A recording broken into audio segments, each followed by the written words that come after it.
Ang Diyos hindi mo lang kasama kapag may breakthrough. At ang Diyos hindi mo lang kasama kapag may challenges. Kahit sa gitna ng mountaintop at valley low, nandun si Lord. Kasama mo ang Diyos pag na-promote ka. Kasama mo ang Diyos pag nawalan ka ng trabaho.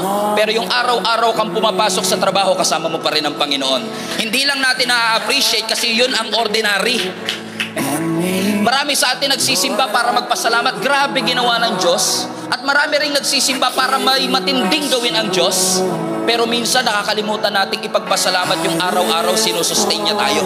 Yung araw-araw may trabaho tayo. Yung araw-araw may nakakain tayo. Yung paglakad po natin kasama si Jesus, kasama din po sa pagpapala ng Diyos at presensya ng Diyos, yung mga simple at ordinaryong parte ng ating buhay. Yung mga average and typical.